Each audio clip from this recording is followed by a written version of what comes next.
Hey, real quick, before the show starts, if you could hit that subscribe button down below, it will go a long way to helping out the show so we can keep making college football shows every week, all year round. Welcome to the Solid Verbal. And now, Dan and Ty. Dan Rubenstein, we are gathered here today for ACC Part 3. We've got 9 teams before us. I've got my trusty notepad. Today we're going to discuss in more detail Clemson, Louisville, Virginia Tech, NC State, Georgia Tech, Cal, Duke, Syracuse, and of course, Boston College. Sir, welcome back. How goes it? Pretty good, Ty. I'm doing pretty well, pretty good, whatever the grammar is there. I like to go out for a walk for a few minutes before we record these because I'm stuck inside. It's kind of cramped. I like getting fresh air, getting sunlight on the face, and real smoky outside, as we know. I was going to say, how'd that work out for you? Not great. The wildfires coming down from, I think, Ontario, right? Yeah. They are hovering over the Midwest and Northeast. So I hope everybody is taking precautions as they listen to it, or hopefully by the time you're listening to it, it's all dissipated in your area. But I will say this, in the interest of honesty, because you sort of alluded to a wedding at the top, right? We're gathered here today. If I seem to have a performance today that is more enhanced than usual, like if there's more pop when I'm talking about Steve Angeli or CJ Bailey or Adam Muhammad, wherever the conversation goes, I did take a hit and a half off of my inhaler to sort of counteract. Yeah. I gave myself a little bit of that lung roid treatment to see if that could help because the lungs were burning, Ty. I mean, they don't test for PEDs here in the podcasting space. I hope not. I'll do it before tennis. I'll do it before a run. I'll do it, preemptively. And so I figured, why not? I need my lungs for this type of episode. These are not short episodes. I loved ACC Part 2. I thought that was a fun show. I'm hoping to replicate it here today, but I needed to take all precautions and measures. Well, welcome back, one and all. Hopefully you had a chance to go back and listen to ACC Parts 1 and 2. And not just that, we also had a 2-part G6 preview where we went through all 6 of those conferences, as well as an intro to 2026 episode that dropped, second week of July. Sounds right. So go back and get yourself up to speed. If you're falling behind, maybe you're just dipping the toe back in. It's that time of year. We appreciate having you here with us. If you like what you hear, hit follow or subscribe so that you don't miss any of those episodes. Of course, if you want to support the team a little bit more directly, you can go out to verballers.com, verballers.com. We have yet to fully take the bubble wrap off some of the stuff we've got planned for this coming season. Yes. So that will be happening in relatively short order. A lot to look forward to on that front that we're excited about. Verballers.com, again, is where you can go if you want to help support what we do, get ad-free episodes, get them a little bit early, Discord access to the portal we're making, all these other things that we can discuss in due course, Dan. But confirming that you are still up in the air about the $15 tier of Ty Gets You Right and Tight, personal training over Zoom. It would have to be more than 15. I can't do. $15 is not enough? Not if I'm going to be a personal trainer. Something about which I know virtually nothing. I don't know. There is a ring to the Ty Gets You Right and Tight tier. There's a ring. I like that. There's a ring. It is not worth the money. I'll tell you that. Okay, fair. The show about honesty, that ain't worth it, man. I'm just trying to monetize here, Ty. I'm trying to get you your beach house that you covet. No, that ain't worth it, guys. Okay. Don't pay the money. Don't do it. Fair enough. So we've got 9 teams in front of us. Yes. We covered 9 on the previous episode. You wanted to start with Duke on the previous episode because Duke, of course, won the ACC a year ago, but we made the editorial decision. I made the editorial decision to not include Duke in Part 1. Correct. So we've got Duke in Part 2. Why don't we start with Duke? Defending champ. Defending champs. Duke Blue Devils. I don't know what to think of Duke beyond they've earned a benefit of the doubt with whatever degree of success that they've attained these first couple years under Manny Diaz. And winning in weird ways is better than losing, right? Winning the conference in a weird way is better than not winning the conference. The hires seem to be pretty good. The portaling seems to be good to very good with recent results, even though the defense was kind of a disaster last year. made plays, filled up certain stat buckets.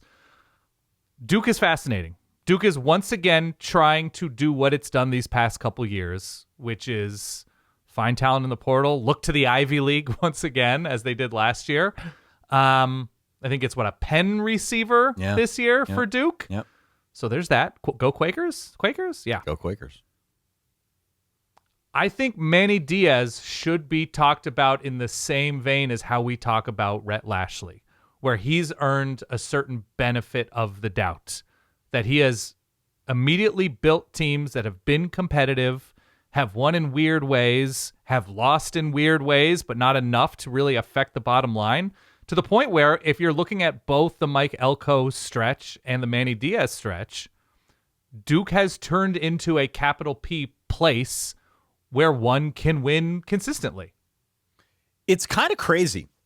You know, and it's not win capital W, it's a lowercase W win, but they won the damn conference last year.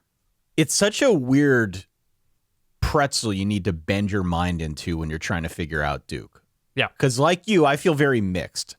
And the point you're making now about the coaching is right on. Duke has had back-to-back 9-win seasons. Even though I think they're probably going to take a step back this year, we cannot discount what this coaching staff has done. And I don't want to sell them short. Bear in mind, Duke lost to Tulane and UConn last year and still found a way to win the ACC. That's a playoff team and a shockingly good team that could have been undefeated that lost their coach to a better program because they were so good. I'm not saying they're bad teams. Totally. I'm just saying those are two non-conference opponents that maybe at the start of the year we had looked at dramatically differently. Yeah. Winnable games that they did not win, and Duke still found a way to cobble it together and win the ACC. This was a good offense last year and a defense that created havoc, but basically didn't stop anybody. So you fast forward to this year, they lose Darian Mensah. We talked about that on the last 2 episodes. Frankly, we've been talking about that all summer. They also lose Cooper Barkate, who was the number 1 wide receiver for Darian Mensah. This year, as you said, a lot of new faces. The defense has definitely taken on some water. Logically, I think they would have to take a step back, but they do have an excellent running back in Nate Shepard. They have what appears to my eye to be an okay offensive line. I think they'll be all right up front. Yep. They have another interesting transfer quarterback who maybe we can discuss. If nothing more, he's proven that he's capable when he's healthy. And I think they've got a defense, at least, if nothing more, that is, again, laser focused on creating negative plays and turnovers. So they're willing to give up some of those big plays, but they're doing so mindful of the fact that if they create a few of those big turnovers, a few of those big plays throughout the course of the game that can flip the outcome, then it might be worth it. It might come out in the wash. It's a vision, right? It's a version of how you could do this. Correct, right? You have to have an intention. You have to have a plan. If you're not a big believer in your ability to play teams straight up, then you get creative and you're like, how do we force turnovers? How do we get wonky? How do we confuse people on third down? They didn't confuse a lot of people on third down last year. No. The formula for Duke last year was throwing the ball really well and doing so in a way that covered up for a pretty deficient defense for much of the season. And not, this is going to sound very basic, they didn't lose games to bad teams, right? No, they really didn't. That'll get you to 8 wins in the ACC. If you merely beat the teams you should and are competitive against everybody else, it's a really gilded path to 8 wins. And now, that's what we have in Duke. It is. Now, I think the offense has to look different this season. Sure. It just has to be different. Darian Mensah threw for 3,900 yards and 34 touchdowns a year ago. They're not going to get that kind of production in the passing game this year. I'm expecting more of a ball control situation where they're focused on the run game, on play action. I think they're going to feed Nate Shepard. He was a freshman All-American a year ago, went over 1,100 yards. He's a bull, runs angry. I think he is going to be sort of the centerpiece of the offense. The X factor, though, is the Walker Eget thing. So Walker Eget is going to be the new quarterback this year, provided he's healthy. He comes over from San Jose State. He's a tough kid. Interestingly, tore his ACL in 2024, played through it without the surgery in 2025, finally got the surgery at the end of this year, and as such, his spring reps were limited. It sounds like he'll be a full go in time for the fall. He's just not the same type of quarterback as Darian Mensah. Correct. Darian Mensah was a little bit more dual threat. Walker Egan is a pocket passer. I expect he's going to be thrown to his tight end. I expect that it's going to take a little bit until they figure out this receiver room. But I think all told, the offense will end up being sufficient, just provided they can get that push up front and Nate Shepard is still there and healthy. I agree. I was looking at Duke's schedule. It's an interesting schedule, just sort of like what we alluded to with last season. They have Tulane and Illinois this year. Tulane's at home. Illinois is on the road, correct? Yeah. How many of these teams, and I guess excluding William and Mary, because I don't know their exact situation. Who? Bill and Mary. Bill and Excuse Mary, me. thank you. Bill and Mary. So of the other 11 teams, how many have new starting quarterbacks? 10 of 11. Wow. And that's not necessarily unique to Duke as we look across this sport. Obviously, there's going to be movement with every team at quarterback, but I think it's just C.J. Bailey who they face as a returning quarterback on this schedule. Darian Mensah they're familiar with, and they will see him in Coral Gables. So he is a returning ACC quarterback, but he's not a returning Miami quarterback. Duke's schedule is fine. I think it's backloaded, yes. Starting in week 8, it is at Virginia, home against BC, at NC State, at Miami, home against Clemson, on the road at Wake. Right. I don't know. I the road home splits are tricky, but I don't know, man. I sort of bring this full circle. Winning is a skill. Duke and Manny Diaz seem to have that skill. We'll see on quarterback health. We'll see on the difference between this year's offensive vision and last year's, if it's going to be more balanced or even much more skewed to the run. There's a lot new on the defense up front and the defense in the back end. Linebacker has some experience, it seems. There are pieces to build around. Hopefully they can stay healthy. Hopefully every team can stay healthy. But I don't know. Duke just seems like one of those programs that until shown otherwise, they're just going to keep painting the corners. That it's not pretty, but they're throwing strikes. And I feel good about Duke at the very least. They're a bowl team. I think so. I've got them at 6-6 or 7-5. It will look different. Manny Diaz comes to all of this as a defensive coordinator, and I remember talking about him back in the day as somebody who embraced the analytical side of it. I mean, that was part of his calling card early, and certainly why he became a thing, at least among our crowd on the internet. What they do this year defensively will be really interesting to chart. I think the defense is in a place, again, where they want to create havoc. They want to create those game-breaking moments, but they have to get better. And it seems as if they know this. Like, they're not trying to eat the elephant. They're not trying to fix all of what ailed them a year ago. Right. They're trying to fix the thing that happened last year a lot, which is when they would give up a short pass play, miss the tackle, and a guy would go for a big gainer. Yep. So, they're just trying to fix that and do the other stuff, and they think maybe that'll give them something of a lift. I'm sure there are other areas that they're working on, but Manny Diaz, with that being his pedigree, I'm still waiting for sort of that part of the game to click for the Duke Blue Devils. But even as it is right now, even if it looks different, even if they still have some of the same issues on defense, 6-6 or 7-5, I'm with you. They've earned that benefit of the doubt. So they last season had 2 games in the ACC portion of their schedule where they had an expected winning percentage of under 15%, according to Bill Connolly's SP Plus team profiles. There was a 15% chance when looking at the rhythm of the game, the stats for both teams, 15% of all games this team ends up winning. They won both of those games. Clemson at 5%, North Carolina at 13%. So they're winning losable games, which is why we say winning is a skill. Winning right? is a skill. You figure out ways. That Clemson shootout win by 1 was one of the season-turning wins in the ACC.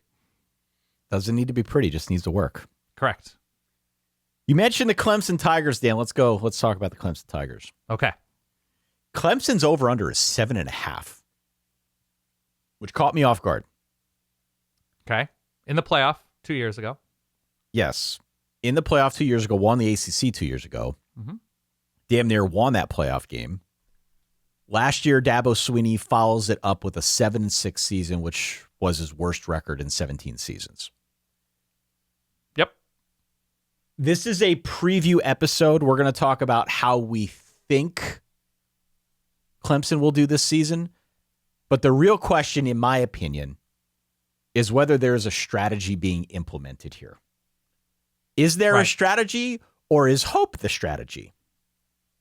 Because when I was working the old mysterious day job, I had a friend who was always quick to point out that hope is not a strategy. No.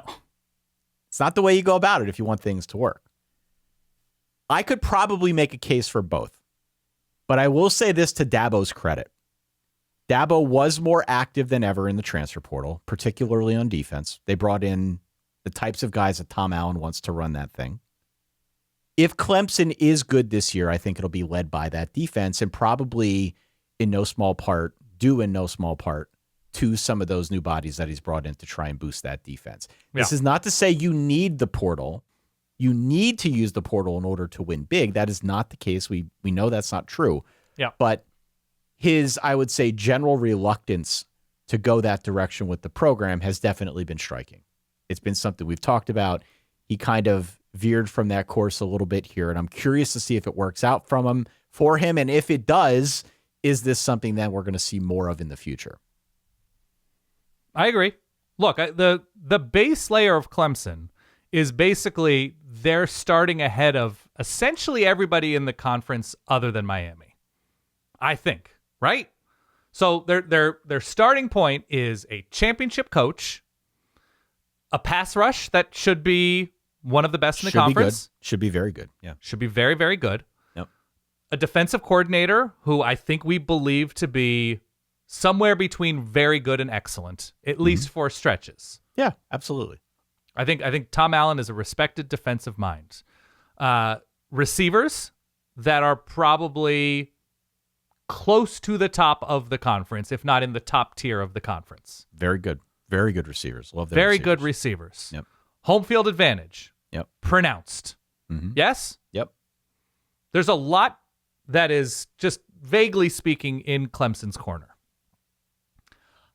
It's incredible that they are not looked at least when you look by and large at how people are looking at this conference, as a contending team because of where they've, the up and down nature of the past few years.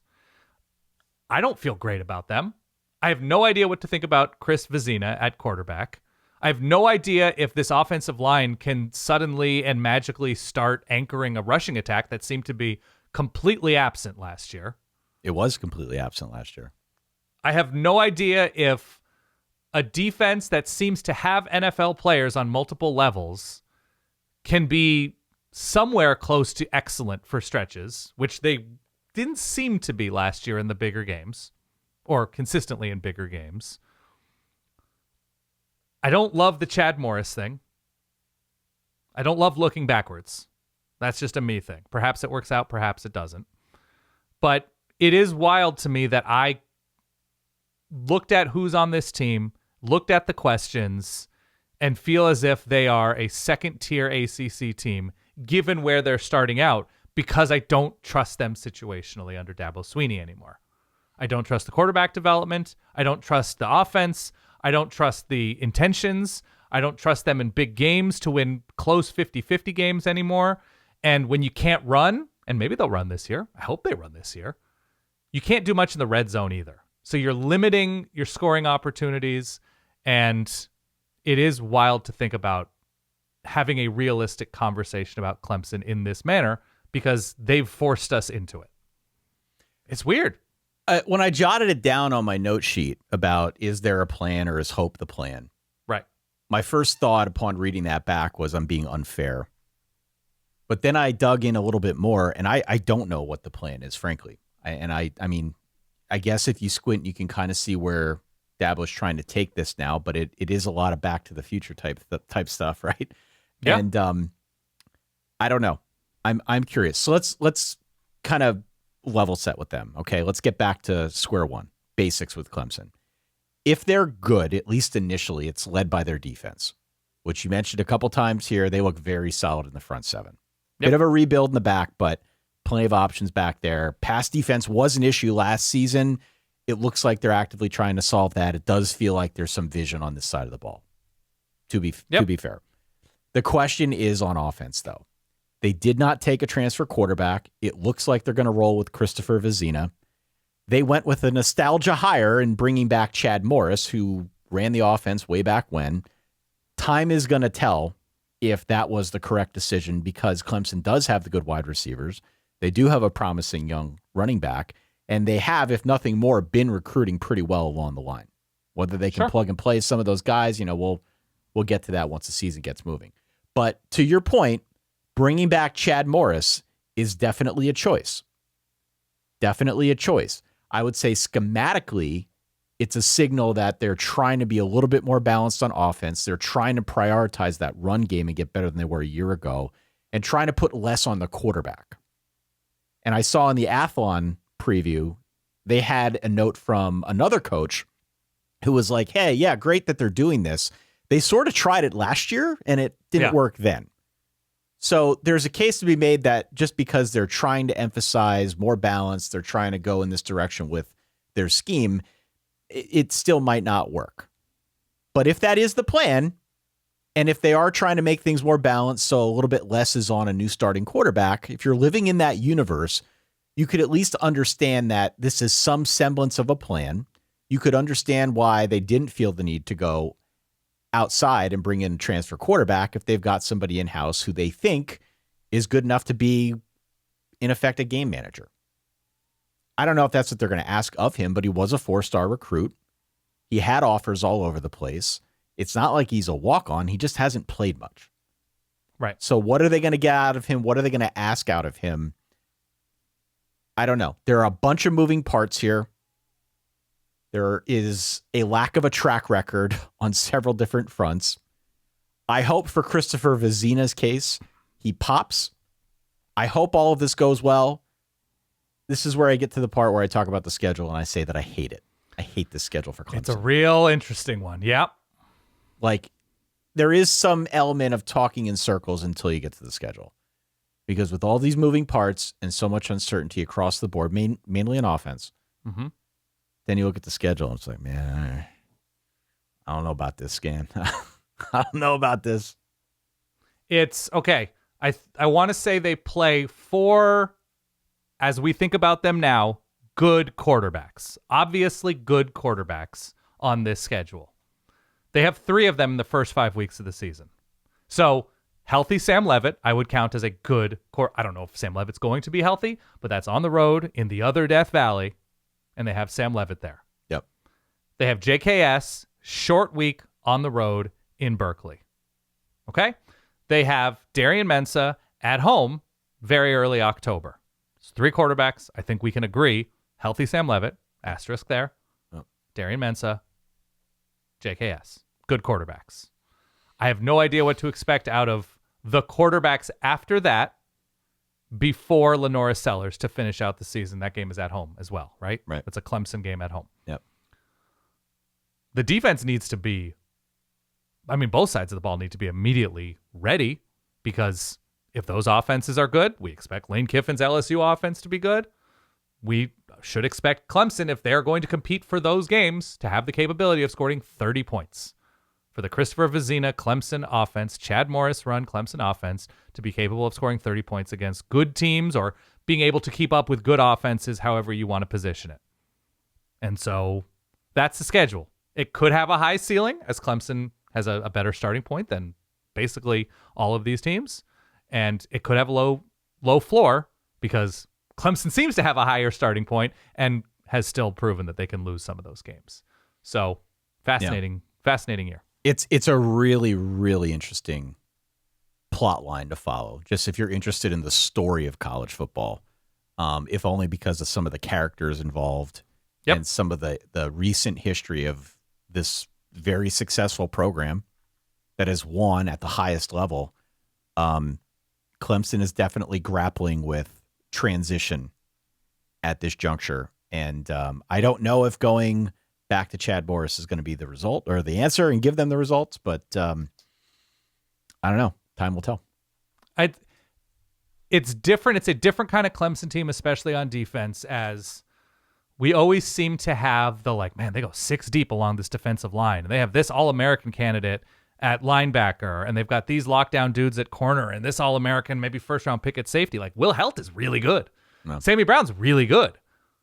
But, it seems like a shallower roster in terms of obvious star power, which is just different. All right. Where do you want to go next? Let's go to your new pet team, Louisville. Well, my pet team is NC State, but we can talk Is it about really? It. Yeah, NC State is the one that I identified. So let's go NC State then. All right. We'll do NC State, and then we'll do Louisville. How's that? Perfect. Louisville. Yeah, I've got a thing for NC State this year. And go on. I made that comment in part 1 of the ACC episode. We received multiple emails, as you know, with varying levels of concern, all of which warned me not to do it. So I'm going to do it. I'm going to be brave. It wouldn't be the first time I said something stupid with regard to the ACC. Let's go all in. NC State can be my East Coast Minnesota. Maybe we can include NC State fans on the Minnesota Zoom that I do every December now. That'll be our yearly tradition. Right. I don't know. CJ Bailey announced that he was coming back to the program on January the 2nd. And his quote was that 2026 is our year. The word "our," though, has an asterisk. Because he probably was not sure who he was referring to at that moment. Probably not. I love CJ Bailey. Yeah. He was much better last season pushing the ball vertically. I do think it's fair to wonder who his targets are going to be this season. But I like that he's back with the same coordinator again, Kurt Roper. I trust that they're going to figure something out. Because Kurt Roper is, in my opinion, still a pretty good offensive coordinator. I'm more mixed than you are on the Kurt Roper experience, but okay. I mentioned this as well back in part 1. They made a concerted effort to protect CJ Bailey in the portal. They did so emphasizing offensive line, maybe de-emphasizing wide receiver a little bit. Right. So the question around targets, this was a stylistic decision that they want to protect CJ Bailey and maybe leave the wide receiver room to a bit of chance. I think that line could end up paying dividends for them because I really like their running back, Jaden Scott, Duke Scott, whatever you want to call him. Yeah. I think he's quicker than people realize. I think he's set up for a big season. I said before, they gave him jersey number 1. That might not mean anything to the outside world. Yeah. But inside the walls, the culture of this program, that's actually kind of a big deal. So I think Jaden Scott is in store for a really, really nice season. Otherwise, who CJ is throwing to, that part remains to be seen. Defensively, I don't know. And if I think back across the arc of this NC State story, our friend Bill Connolly from ESPN pointed it out really well. Because NC State, over the last 2 years running, has been outside of the top 60 in SP plus defense. This comes after a long stretch of being one of the best in the country. Yep. So this part of their game has really been the disappointing part, in my view. Last year, no pass rush, too many big plays. They're hoping that they can get some pop off the edge this year via transfers. They're hoping the secondary will be better with a little bit more experience. They were really young a year ago. It's a lot of hope. And so if there's a cause for pause, at least for me, it's on the defensive side. I think they'll figure out offense. But defensively, they got to try and right that ship. Agree. I think the reason that I am all in on NC State, perhaps to my own peril, or putting myself in peril, they avoid Miami, SMU, Clemson, Pitt, Virginia Tech, and Georgia Tech on this schedule. Their 3 toughest games appear to me to be Virginia. Remember, this is the week 0 game that used to be in Rio, but now it's going to be in Charlottesville. Home against Louisville, first week of October, and then on the road at Florida State, November the 21st. It's spread out really well. They do have to travel cross country, but it's to Stanford, which is a winnable game. Mm-hmm. Otherwise, I look at this and I say there are 7 manageable home games on this. All of these teams are beatable, and the over-under is just 6.5. for NC State. So I'm aggressively on that over. I am aggressively because you think on they that can over. win 7, or do you think because they can win 8 or 9? I think 7 is a mortal lock. Okay. And I think they can win more. I think there's more meat on that bone. It's wild. They brought in 40 new players? 40 plus? 40 plus new players, new offensive line, new skill positions basically across the board for CJ Bailey. Yep. Some interesting players on this defense, but it was also a defense that wasn't good last season, as you mentioned. I think I'm fine on NC State. Like the whole thing of like a good quarterback never gets too high, never gets too low. That's like printed on the walls in the facility. We're never going to get too high. We'll never get too low, although they have briefly had a low point. But yeah, there's a lot of winnable games on here. The home road splits are fine. It's a bye before that Stanford game where they travel across the country. We'll see on, whatever Florida State or North Carolina is by the end of the season. But games like Wake, whatever Louisville is going to be, with a lot of changes with that Louisville program as well. Vandy in a number of ways starting over. Obviously not going towards their ACC record. Virginia out of the gates will be fascinating. By the way, sidebar, the number of times you will hear that CJ Bailey was Jeremiah Smith's high school quarterback this season. Mortal lock. If you're saying mortal lock for fantasy thing, let's go take over. the over. Yeah, let's go over. It seemed like the guys that they're bringing in, there's reason to believe that they can be somewhat successful, especially on offense, especially at receiver, especially at running back, like you mentioned. I just think there is just a very obvious ceiling for a program like NC State, that they're not going to be competitive against the best teams on their schedule, depending on who those best teams are, I guess. But like the Notre Dame game last year wasn't pretty for NC State. They'll probably lose to somebody dumb. They'll probably beat somebody they shouldn't. And here we are at 7.5 wins. Listen, maybe I've got old data in front of me. I don't know. Yeah. But I checked it yesterday morning. I saw 6.5. Okay.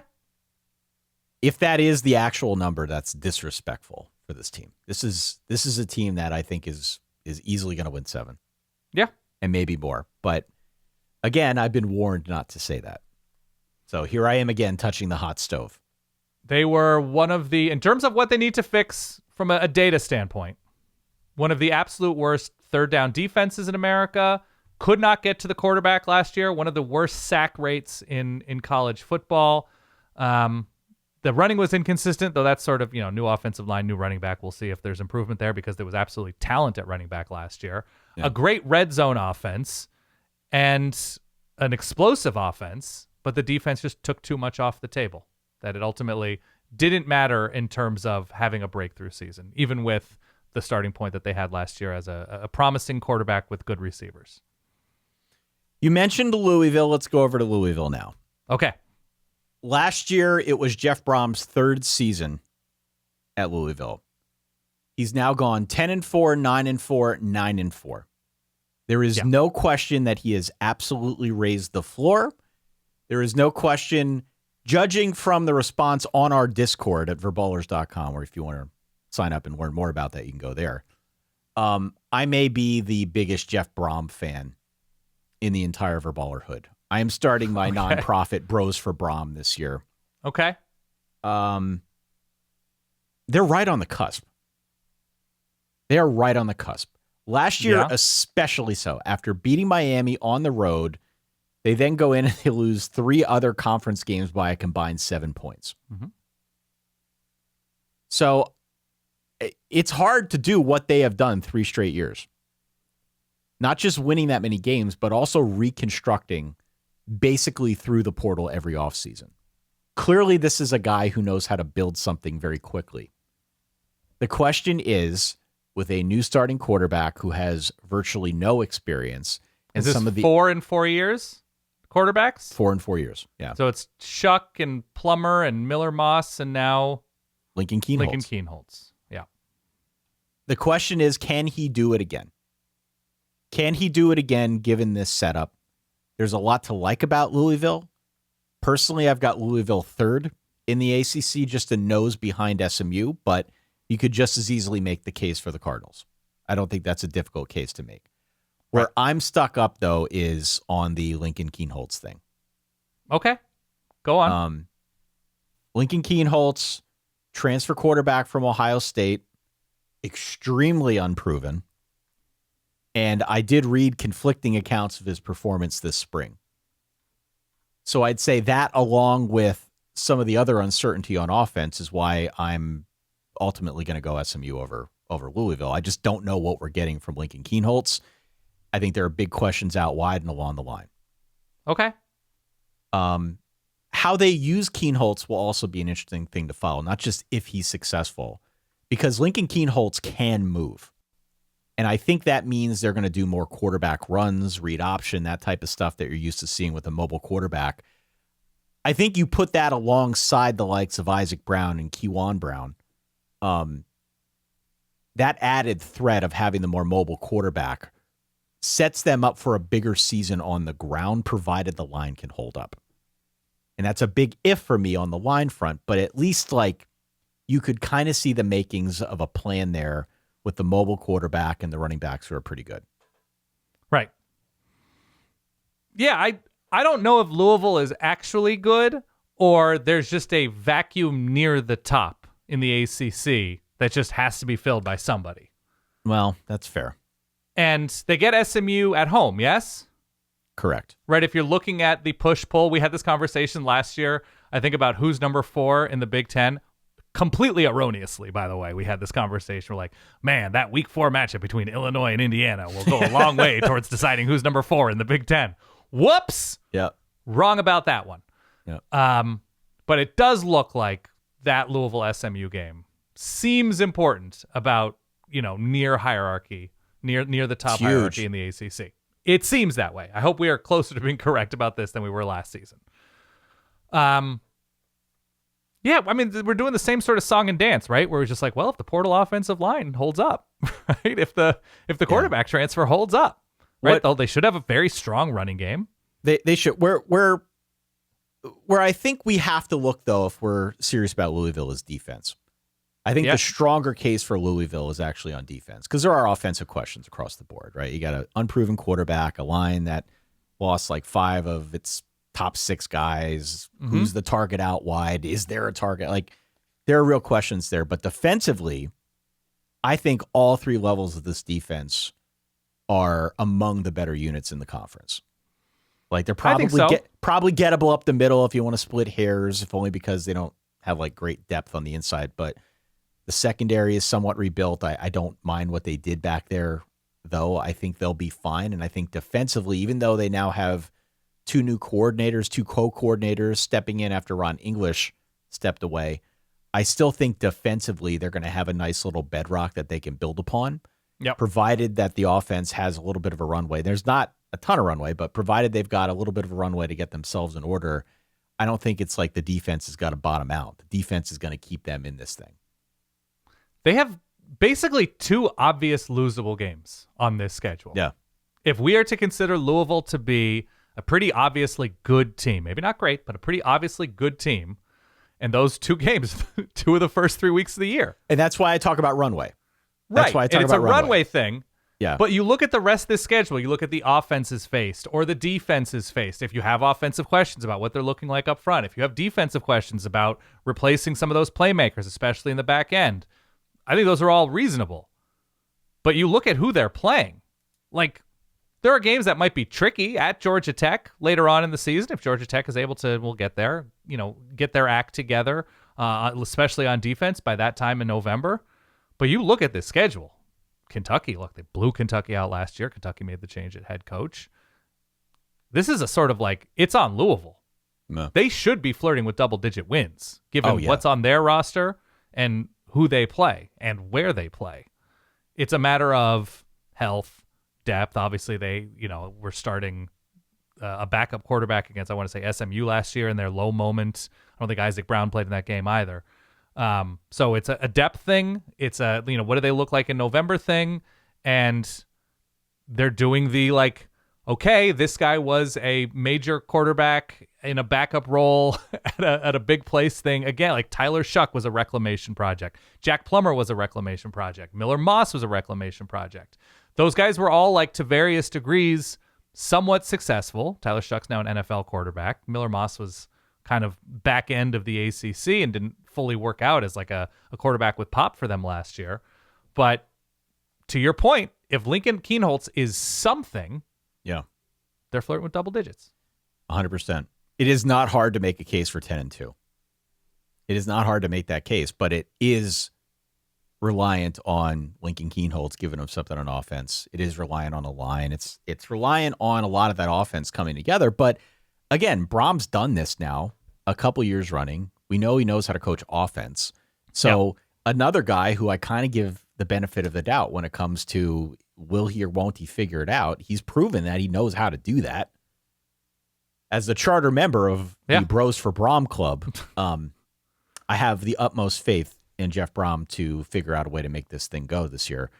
I'm still going to give the nod to SMU, though. I like SMU. Okay. Just I mean, look, the other thing worth mentioning is the defense is not speaking English anymore, right? Ron English taking a year away. Yeah. He stepped away. And so the co-defensive coordinator situation. So I think benefit of the doubt that it's internal. But as you mentioned, it's worth noting. All right. You did mention Georgia Tech. Why don't we go to Georgia Tech next? Let's go. Georgia Tech's really interesting to me. The early vibe I'm getting is that people are more confident in the defense than the offense. And I got to tell you, I'm just not used to that with Georgia Tech. I'm not used to that. People are more confident in the defense than the offense in this moment? Yeah. That's the vibe I've been getting with the stuff I've been reading. With what North Star to I don't know. Georgia Tech thought? It's not like this was a good defense last year. No. New defensive coordinator. Yep. Again, is this another 4-4 year situation for Georgia Tech in defense? I think it is. Yeah. But they're also another program, not unlike Louisville, not unlike Duke, where you're like, there's just a vacuum near the top of this conference that somebody's going to have to win these games. Yeah. And I think the responsible thing to do would be to give Brent Key the B of the D, right? I would say so. So let me address that comment about the defense. Okay. New defensive coordinator Jason Seymour. He was at Marshall and Southern Miss. Yeah, with Charles Huff, yeah. But if you go back to 2022, he was a linebacker coach at Georgia Tech, so now he's coming back. It may surprise you to hear this. It surprised me. Did you know he wants to run a more aggressive attacking defense this season? Can only assume. Not a lot of guys doing that anymore, you know? Unique and novel. Notably, from what I have read, his system is going to be less about filling in the gaps along the line and more about breaking on the ball, trying to get the defensive line into the backfield. Aggressive and attacking. They were pretty proactive in the portal along the defensive line. They got a lot bigger along that line. Brent Key has commented on how they got bigger. It will be interesting to see if they can pull it off, because that would clearly be a welcome change if the defensive line played a little bit more on the front foot. They've just got blown off the ball these last couple seasons. They need to be better up front, and it sounds like they're trying to do that. Maybe that is some source of optimism. Right. That remains to be seen. All that said, this is a really interesting moment for Georgia Tech. Kind of a pivotal moment for Brent Key, because Haynes King was there forever. Everything was built around Haynes King. Now Haynes King is gone. And it's not just Haynes King. It's the offensive coordinator who left for Florida. They've got a new quarterback in there now. This guy's going to be more of a pro-style guy. He's under center. It's going to be an offense built a little bit more around ball control and the run. Not the quarterback run, because that is not Alberto Mendoza's game. Yeah, they have a Mendoza. They have a Mendoza. Yes, the younger brother of Fernando. He is not a runner. It's going to look different. It's going to have to look different. Everything I have read, everything I'm sure that you have read in the preseason here about Alberto is glowing. Right. Glowing. He looked good in the spring game, too. We obviously have no sample on this guy. And so maybe it's just me. In reading, in studying, and trying to understand what Georgia Tech is going to be with him at the helm, I have gotten a little bit of the willies, just a little bit. Okay. Because I feel like I have read way more about him being a student of the game than him being a good quarterback. And that may not be fair. Right. But all of the commentary this preseason is, man, this guy is a sponge. Mm-hmm. This guy really appreciates the game. He knows how to study He's a machine looking at film. I would like to see a little bit more out there. I know we don't have much of a body of work to go on, but that's just where I'm at right now. It's a good starting point. It is a good starting point. If all of the glowing reviews about your quarterback is like, oh, command gets it, absolutely locked in, and wants to work, is coachable. Like, I'm not saying these are bad things. Yeah, of course. Let's talk about throwing outside the hashes a little bit, okay? I agree. That said, they're not going to ask him to run the offense. And by that, I mean they're not going to ask him to have the burden of the entire offense on his right shoulder. Like Haynes King's. Haynes King. If he comes in, if he is a solid game manager, he will do well in this proposed system that I think they're going to get now with the new offensive coordinator, George Godsey. Right. He would be fine if that were the case. But need to see it. Right? Big question mark. Yeah, I'm with you. I'm still questioning the defense, especially when you look at the back half of their schedule, even the front half of their schedule. Like, it's a tricky landmine-filled schedule. We don't know what Tennessee's offense is going to be. We don't fully know what Colorado with Brennan Marion, what their offense is going to look like in the opener. They obviously finish with Georgia. That game is on the road. They also have Clemson on the road. They have Louisville in November. That's a tough November. Pitt is on the road right before November. They have a quarterback with interesting upside. So the question to me is still going to be a defensive question with Georgia Tech, because I'm a believer in offensive line development at Georgia Tech. I'm a believer in what we've all heard about Alberto Mendoza, although it does remind me a little bit of the Vikings coach's name is Kevin O'Connell, right? Yes. He was at San Diego State, if memory serves. I believe so. As a quarterback. He had a quote when he was at San Diego State. If I apologize if I'm misattributing this or something, talking about his time there, where he was like, man, or no, maybe this is when he was on like the Patriots. I think he was like a Tom Brady backup for a minute. Okay. He was like, I got the offense. I knew the offense. I knew what was happening before it was happening. Film study just came easy to me. But in practice, and I was like, this guy running this post is going to be open when this safety bites this way. And he was, and my arm just couldn't get it to him in the time needed to get it there. Right? That's the worry. I have no idea if this is applicable to Fernando Mendoza or not. But yeah, when you were talking about like, the film study complements, the command complements, whatever. I'm still going to be more worried about the defense. I know they're bringing in guys up front. I know they're rebuilding the secondary. They just have not been able to figure out defense with Brent Key at Georgia Tech. No, they haven't. They haven't. And again, he's made comments. I think he's really satisfied with where they took things in the offseason, especially on that defensive line. But again, there's a recent track record here of that not working out. To the point on offensive line, though, I think you're right there. I mean, Brent Key's pedigree is as an offensive line guy. B of the D. Yeah, like there is enough back along this line to run the style system that I described earlier. Good duo of running backs. Really good duo of running backs. Yeah. And we can maintain the Haynes your way backfield now that Justice Haynes came over from Michigan. Correct. Which is nice for me. It's a boon for the solid verbal. Yeah. That over-under is a really interesting thought experiment. What's the number? Because of the schedule that you mentioned. 6.5. Again, just to reiterate, they've got Colorado, Tennessee, and Georgia in the non-conference. Mm-hmm. Not easy. The conference slate misses Miami and SMU, but they do get Louisville. They're at Clemson back-to-back in November. I'm inclined to go under and say they finish 6-6.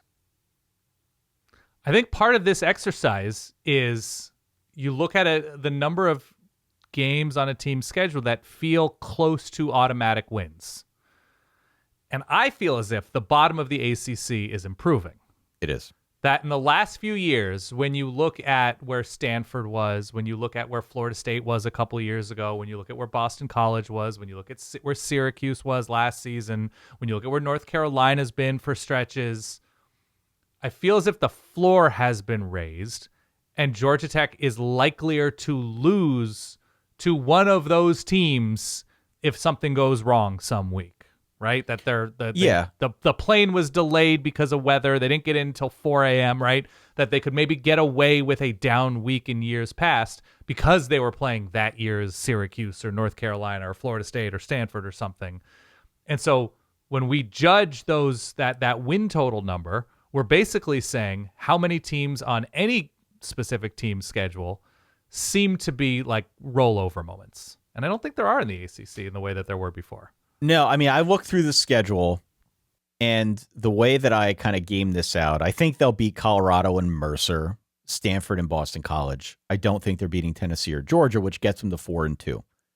So to hit that over, they would need to get 3 of Duke, Virginia Tech on the road, Right. Pitt on the road, Louisville at home, Clemson on the road, and Wake Forest At home. at home. I don't know if an they're getting enormous 3 of sandwich those. spot, by the way, that Wake Forest game Yeah. between Clemson and Georgia on the road. So like I don't feel confident in saying they're going to get 3 of those. I think they're a bowl team, but I think they're right on that number. Again, 6.5 is what I pulled up earlier today. I think they're going to steal at least one of those, but They'll get one, is, but they need 3. right. If I'm well, right. I think they're going to steal something along the way. Like they'll beat Tennessee, or they'll beat Clemson on the road, or something weird. Don't feel good about that Georgia game. No. I think Brent Key. By the way, this goes back to our Brentertainment days. Yeah. I have to take a beat every single time I say Brent Key's name, so I don't say Brent Pry. Yeah. An ACC Brent with a short last name, who's still at Virginia Tech somehow, some way. Still there. It's everybody has those words that they just always misspell. The Brentertainment in the ACC is where I'm just getting tripped up.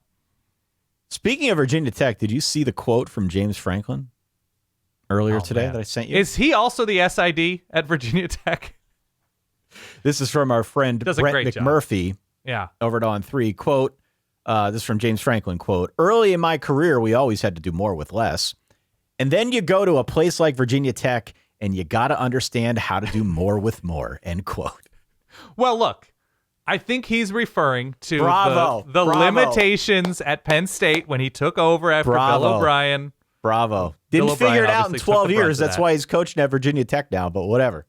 Bravo. I love it. Look, he is just doing what James Franklin does. I would not be surprised if he started a press conference talking about, he was like, top to bottom, I just got to tell you, most attractive professors and staff here at the university that I've ever come across. Smart, He's good a talker. looking, Oh, he's a talker.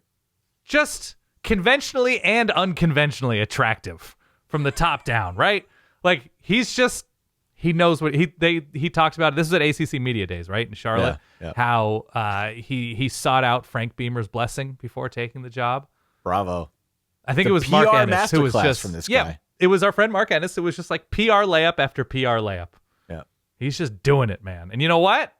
His job, like everybody else's job in this sport, is to really gas up everybody behind the scenes to I make know. them feel good, cut some checks. Look, he has a top That's 15 worked. recruiting class. That's worked really, really well. They have gotten an influx of new money. Credit to him. Influx of money, influx of apparently, well, we had incoming talent in the portal, now incoming talent in the prep side of things with the recruiting class, has a top flight blue chip quarterback coming in, is recruiting various states, right? It's not just like 14 guys from Virginia Tech and one dude from Maryland.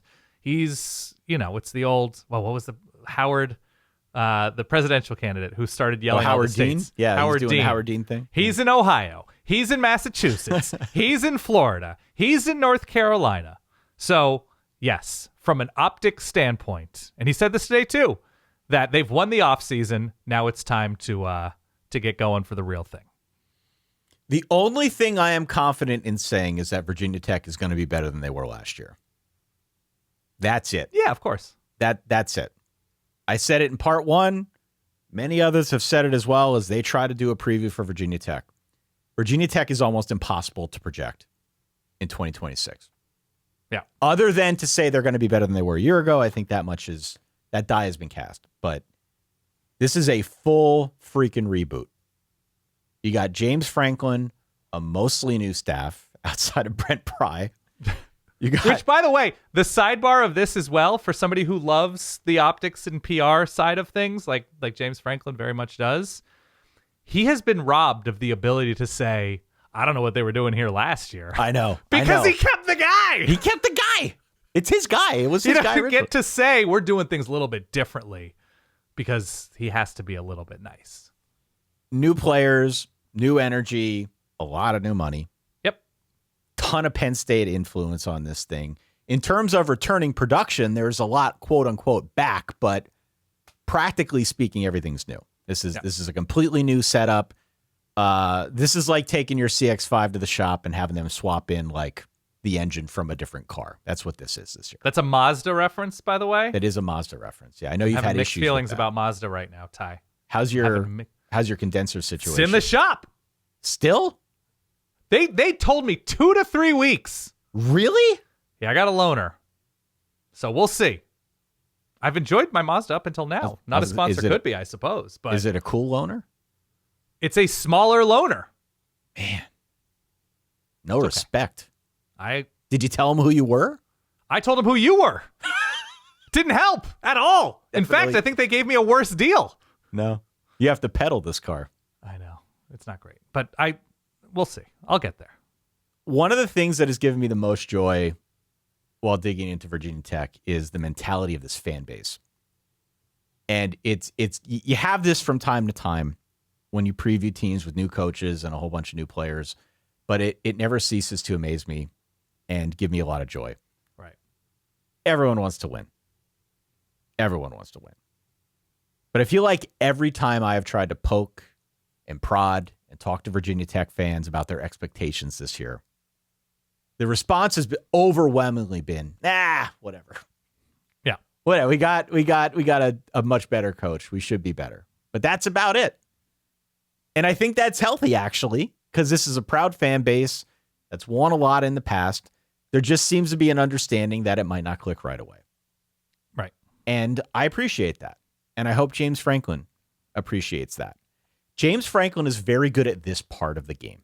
He's very good at building a team. He's very good at raising the floor. He has done that consistently everywhere he has been. The reason he got fired is because he rarely beat any of the better teams. He had a leaky ceiling. The floor was fine. The floor was fine. Yeah. The ceiling was a little bit leaky. He rarely beat the teams above him, and it felt like that program at Penn State wasn't neutral. It was time. Seems like he might have a little bit of an axe to grind still with the way things went down. That, I guess, is understandable. But I'm okay with it. Given where Virginia Tech's been, though, Virginia Tech would happily be stuck in neutral going 9-3 right now. Yeah. Might get old, but right now that sounds pretty appealing, and that's a lot of what I've been picking up from people out there. This is an offense that is going to be run by another James Franklin deputy, Ty Howell, who comes with him from Penn State. He is a first-time play caller. He was the co-offensive coordinator and tight ends coach at Penn State. I would expect that the identity of this offense is going to run through Luke Reynolds, the big tight end, who also came from Penn State. Right. I would expect that if this works, Virginia Tech will become a destination for tight ends, because this is who Penn State has been. They've been very good at putting tight ends in the league. For what it's worth, 17 catches by tight ends in the spring game earlier this year. Okay. If so that's any probably indication multiple tight end sets, perhaps. Multiple tight end sets. I think the offense is also going to look like them trying to force the issue with Marcellus Hawkins on the ground, provided solid running back, yeah. Provided he's healthy. They're going to set up Hawkins with the run, use that potentially to put up some vertical shots, create mismatches with tight ends. That's, I think, the meat and potatoes of this thing. If you're a Tech fan, that should sound pretty good because there was no consistency in the passing game to speak of a year ago. None. Right. So you kind of project that forward. You still have Aiden Green out wide, who I love. Oh, okay. In theory, he should benefit from this system. I'm skeptical given James Franklin's recent track record developing wide receivers, but Aiden Green has taken on a leadership role. Everyone's very excited about Aiden Green again, including myself. So we'll see how he does in this system. I am hesitant to go all in on Virginia Tech because I don't know what it's going to look like when they try to scale up Ethan Grunkemeyer. Right. This is a line that's a little bit up in the air, and Grunk was very good for Penn State, but he was very good for Penn State in a situation where there were absolutely no stakes whatsoever. That season was a wash after Franklin got fired, after Aller got hurt. So can Grunk step into this new role, be the guy? I don't know if he's going to have to shoulder the whole offense. He's probably going to have to hand it off a lot and look for Luke Reynolds. I think that could work.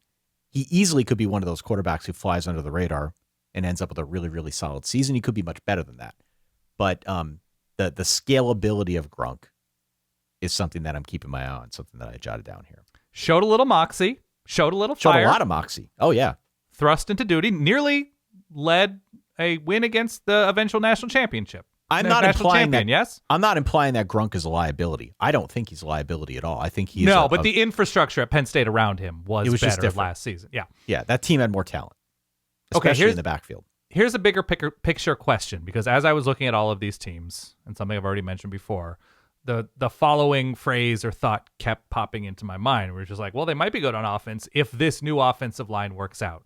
If everybody's offensive line is new, does that just cancel everything out? I think it and probably doesn't matter does, anymore, right? Yeah. Like, obviously somebody's going to hit on more portal offensive linemen than somebody else. Louisville might hit on more portal offensive linemen. NC State might hit on portal offensive linemen. But if everybody is kind of starting from a similar point, right? Clemson needs to figure out how to get its offensive line to help open up a running game. Duke needs to figure out how to help, some of its returning offensive linemen adjust to perhaps a new vision for the offense. There are offensive line questions with all of the teams that we've mentioned so far. Every one of them. So if they all have questions, does nobody have a question? I don't know. I'm a pretty bad philosopher. That's the kind of thing, right? Like if nobody has a center on the low block, is it really a concern? Now, obviously, offensive lines are playing against defensive lines, so you got to say, okay, who has the defensive line to take advantage of all of these new offensive lines? But that is something that struck me, where it's just like maybe the ACC, or at least a chunk of the ACC, is going to be wild based on whose edge rusher is popping that day. So who knows? I think it's a valuable point. Yeah. If we look at defense, the situation on defense, I'm not going to say it's unprecedented. It's very unique. Yeah. It's very unique because the defensive coordinator is Brent Key, who was last year's head coach. Mm-hmm. From what I can gather, it sounds like this defense is going to look a little bit more like Penn State's defense than Virginia Tech's defense from a year ago. Right. There will be some holdovers. There will be some carryovers. But it's going to look a little bit more like what you're used to seeing up at Penn State. They look to me really sound at edge and corner, which is an excellent starting point and definitely a situation that James Franklin's familiar with from his time up at Penn State. They were always good at edge and at corner. Mm-hmm. I really hope it works out for Brent Key in this situation, because just on like a human level, I have to imagine it's a weird head trip to basically swallow your pride and stay on at the place that fired you, now under your former boss. Like, I don't know. That's a different situation.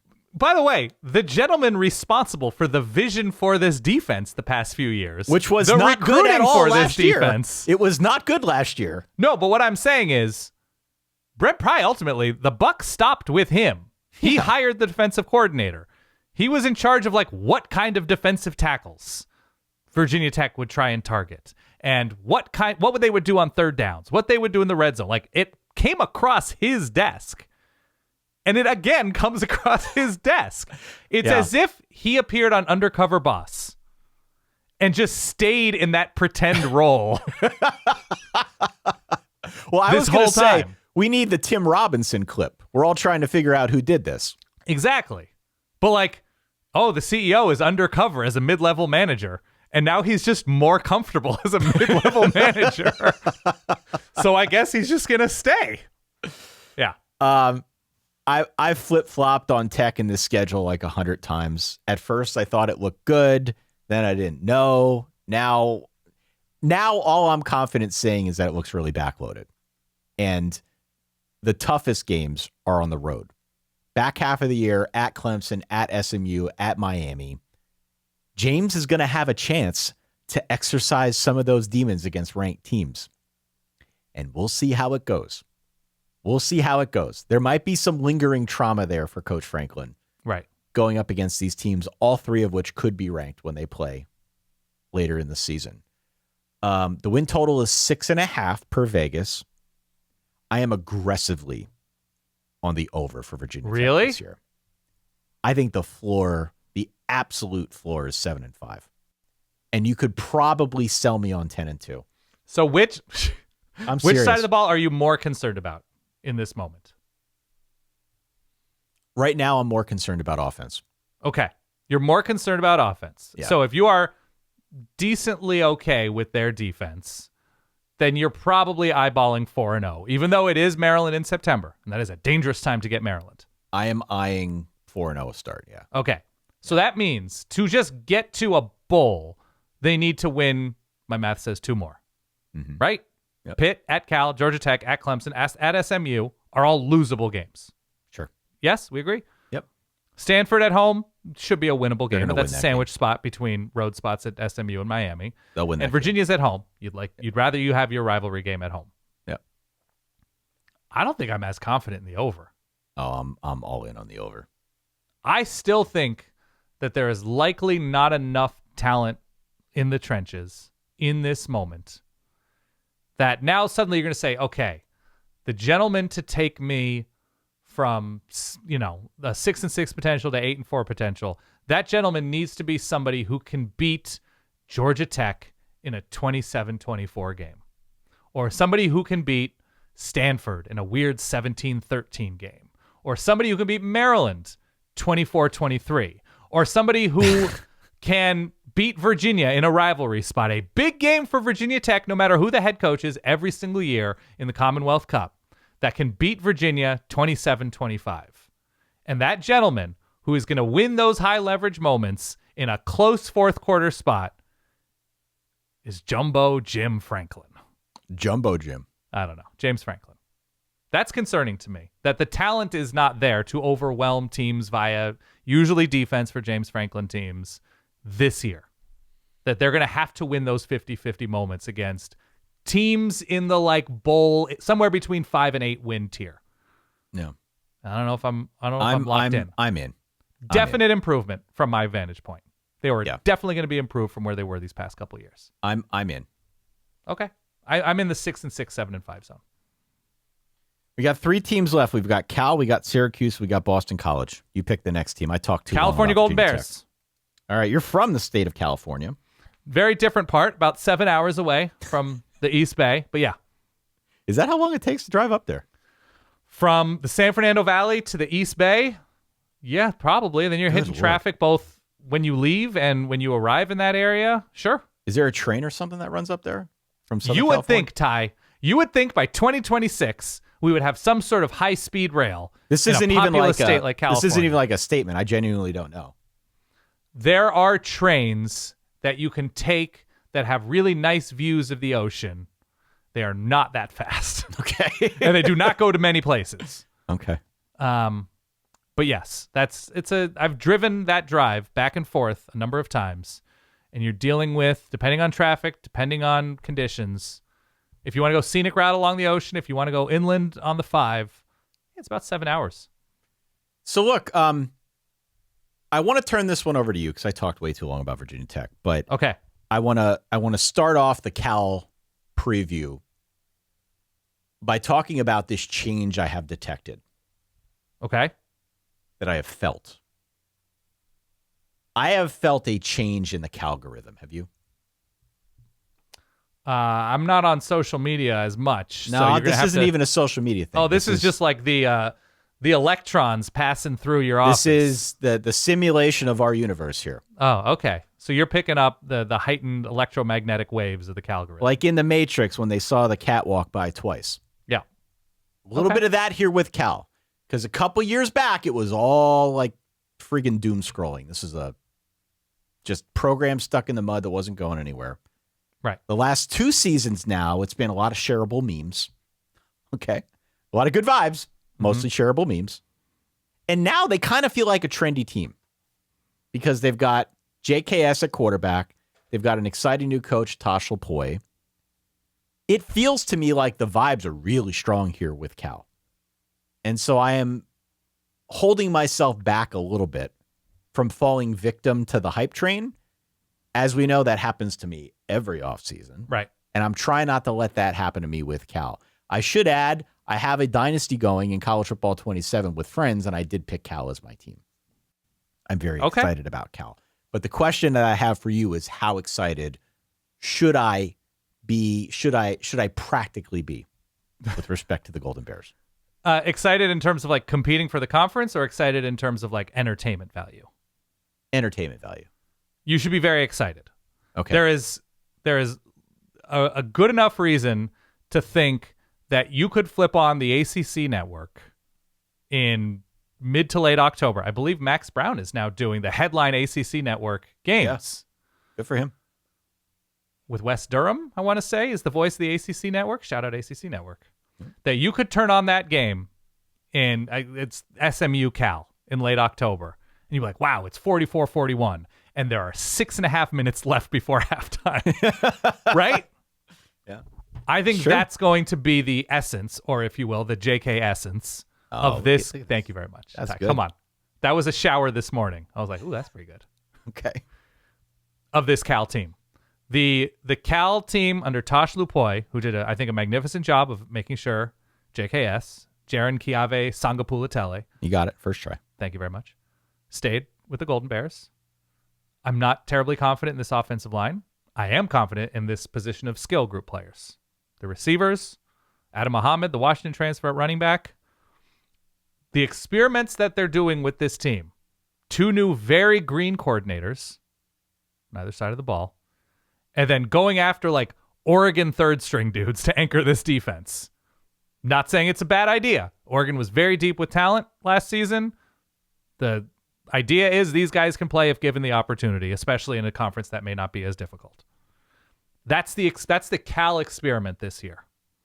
And I think it's going to be very entertaining, but I also think there are going to be some 44-41, 6.5 minutes left before halftime moments. Yeah, I agree with you on the entertainment factor. I think the offense will be good enough that they're going to put the fear of God into a few teams this season. And I'll put anyone traveling cross country on notice, especially Clemson in week 4. It's a trap. Sure, yes. It's a trap. I mean, that was like a mid-February thing on this show. Yeah. They play Cal on the road in week 4 on a Friday night, a week before they come back home to host Miami. That, my friends, is a trap game if we've ever seen a trap game. Who do they have the week before? Clemson. Do they have North Carolina the week before? Am I making that up? Well, so Clemson goes on the road to play Cal. Yeah. They come back home to square off against Miami. The week before all that, they are at home against North Carolina. Yes. Whatever North Carolina is this year. And yeah, I mean, that's going to be terribly difficult, I think, for Clemson just in that spot. Should also mention with Cal, I don't know if it's 100% going to happen. I don't know if this is 100% the right call. But I do treasure a quarterback that has both a 4-touchdown game and a 4-interception game. Oh, this is your thing, yeah. JKS is in that rarefied air for me this season because he is fearless going downfield. And somebody is going to game plan a defense that's going to see safety after safety jumping in front of a post or whatever. And he is going to come dangerously close, if not achieving my 4x4 this season. And again, it's an entertainment thing for me. I think Cal's going to be quite fun. I think they're going to be quite dangerous. And that includes to other teams and themselves. I'm not on board fully with this defense yet. I think there will be moments where you see the vision and the experiment taking hold in a very positive way. I just think we have to approach this as like, this is year 1. These are new coordinators. There's a lot new on both sides of the ball. There's a lot to like on both sides of the ball. But I think it's going to take some time, especially with the very specific challenges that Cal has traveling across the country, playing, this is a Cal team playing in the East Bay. They will be playing in Las Vegas, Western New York. They will be playing in Dallas, Texas, Raleigh, North Carolina, and Charlottesville, Virginia, to and from the Oakland, Berkeley area. Okay. It's just different. So I think they'll be quite entertaining, and they should be one of your like TV show teams this year for sure. Syracuse and Boston College. Let's go to our friends over at Syracuse, Dan.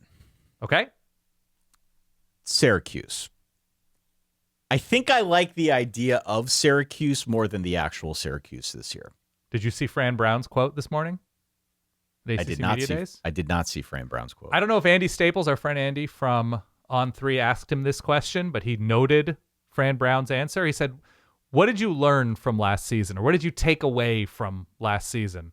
And Fran Brown, who is not known to be like the politician that James Franklin is. No. He's shoot from the hip, very direct, very specific. Said, you got to have backup quarterbacks. He's right. Ricky Collins no longer there, so it doesn't, I don't think he was trying to be mean, but not wrong. He's not wrong. I love Fran Brown. And that's part of why I say I like the idea of Syracuse. I love Fran Brown. I love that Steve Angeli is back. Yep. After going down after a couple games last season. I really like their new defensive coordinator, Vince Karras, comes over from Toledo. And I like that they're top 30 in the country in returning production. Bill Connolly has them at about 25% to make a bowl, which feels about right to me, maybe a little bit low. All that's really good. All good vibes around that. The issue is that the questions Syracuse does have are all very significant. Right. Very significant. Is Steve Angeli really back to full health? Sounds like he is. Sounds like he's a full go, but I don't know. Achilles injuries, that's a thing. Okay. We've seen that go south before. If he is out there, who are his targets out wide? Will the line hold? Will they play defense this year? All of these things, I think, are really significant questions. On the health thing, like I said, it sounds like Angeli's going to be a full go. He said it about a month ago that he's good. So hopefully that won't be a concern. The target question, like these guys are not burners. They're big guys. They're going to win 50-50 balls, but it's not like they're going to stretch the field and provide that verticality. I think the line will probably be okay, even though they lose a lot. There's at least some starting experience up front. They're big enough that they should be able to hold. The thing that I guess I'm most excited to see outside of the Angeli experiment is the question around defense, because Syracuse playing defense has not exactly been a synonymous situation. Even when the team is good, the defense hasn't been good. When they Kyle McCorded their way to fun success a couple of years ago. Yeah. Bringing over the guy from Toledo is one of the low-key bigger hires in this conference. Vince Karras? How do you pronounce Karras? I believe it's Karras. Karras, excuse me. Very much runs a hybrid system, one that clearly had an identity of its own over at Toledo. It's a big part of why Toledo was always in the mix in the MAC. He's a big believer in run defense and third down defense. Same. Hand up. Me too. Who isn't? Yeah. Get off the field. He wants to do that. He wants to keep things simple. We often hear a lot about guys who run complicated schemes. Guys are too busy thinking out there, not doing enough playing. He's not one of them. So I'm fully expecting we're going to see a jump on defense. This guy definitely has a track record for it. The schedule is really tough, especially over the final month or so of the season.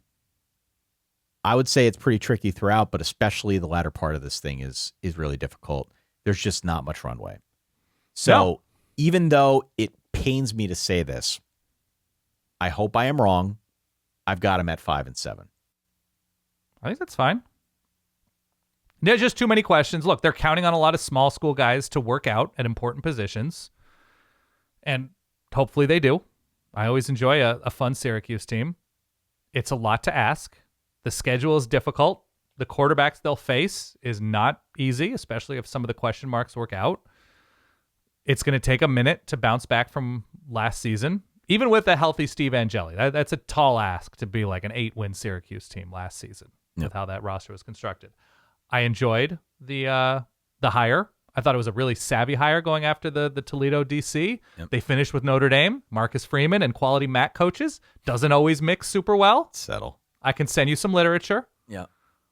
Shout out. He's the new Seahawks running backs coach and assistant head coach, Thomas Hammock. Yep.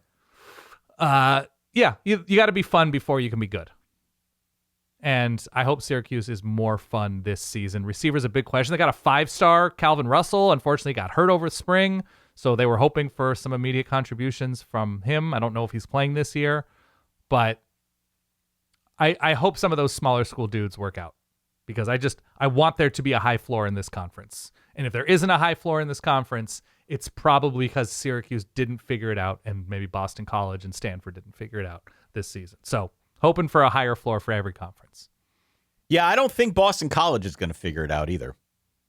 It might be a tough year, especially after like one of their perceived top playmakers, I think literally today, is out.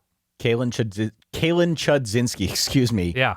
Who was one of the best freshman tight ends in the country last year, went down with an Achilles injury. He's done for the year. Outside of him, like I'm not seeing a wealth of playmakers on this offense. Right. So losing anybody is a bit of a problem. I will say this, though, for Boston College. I don't want to just be negative Nancy out here.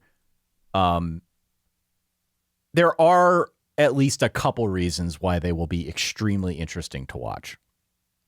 The first is maybe not something you will see, at least not directly on Saturdays, but there was definitely a concerted effort this offseason to rebuild their front office. They rebuilt it around a guy by the name of Kenyatta Wilson, who was the assistant GM down at Auburn. They are trying to build out a much more modern operation in terms of player acquisition, how they build rosters. This was the most active they've ever been in the transfer portal, so clearly it's something that took hold right away. Right. Is that going to work? Big old shrug. Their new quarterback is a guy by the name of Mason McKenzie, who transferred over from Saginaw Valley State. At Saginaw Valley State, 4,300 passing yards, 31 touchdowns, 1,600 rushing yards with 18 touchdowns. This is a dual threat guy. He's got great tools. Seems like it could be a boom or bust situation, though. Yeah. You never know what you're going to get moving up from D2. FCS is my specialty. I can't tell you a damn thing about D2. I'm not even going to fake it. Sure you can. It's 100% success rate in terms of the bigger teams that we saw last year with Trinidad Chambliss. I guess. If Mason McKenzie translates, then this is probably a different conversation. I have no idea. Right. None. Okay. I do like their running back, Evan Dickens from Liberty.